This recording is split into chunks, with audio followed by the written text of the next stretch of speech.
place. It was crowded, noisy, and chaotic, and it pissed her off and stressed her out. That was my theory. Whatever the case, Margaret would get upset, and then my father would blow his top, and my mother would let him. Then the rest of us would feel responsible and angry and helpless. The world exploded, and no one ever talked about it. Then all that pain and sadness had nowhere to go. I would climb back on the plane to my home in New Mexico with a headache that lasted for days.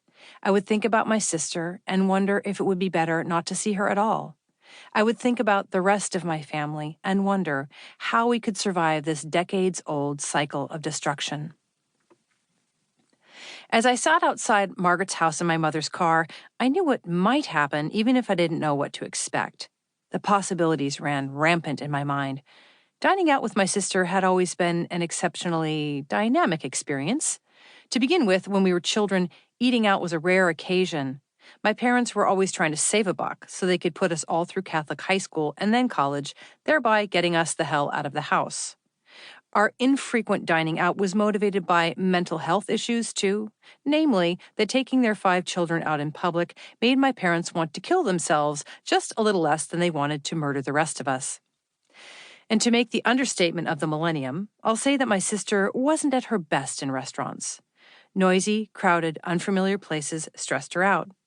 Restaurant dining took her out of her rigid, comforting routine and also away from the short menu of foods she found palatable: spaghetti, macaroni and cheese, and spaghetti. There was also the matter of interminable waiting at restaurants, waiting to be seated, waiting for menus, waiting to order.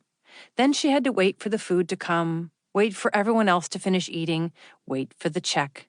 This entire process was supremely different from Margaret's preferred mode of dining, what we like to call the 6.5-minute meal. 390 seconds is all the time it takes for Margaret to charge the table, fill and empty her plate, chug her drink, scramble into her coat while she is still swallowing, and stand by the door waiting to be driven home. "Thanks for the spaghetti, Mom," she says, waving goodbye to the rest of us who are still sitting at the table with our forks in the air. Leisurely dining was never a habit for Margaret, and during our childhood, the anxiety she felt in a public dining room was more than palpable to the rest of us. It created a force field of nervous energy that electrified everybody as we waited for, well, everything to fall apart.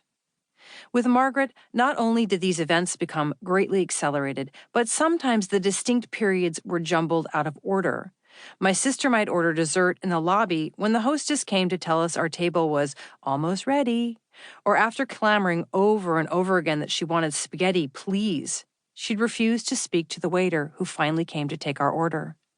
And she couldn't tolerate the time lapse between the ordering part and the eating part of dining in a restaurant. It's not that she was particularly ravenous either, as she fretted, waiting for the food to appear.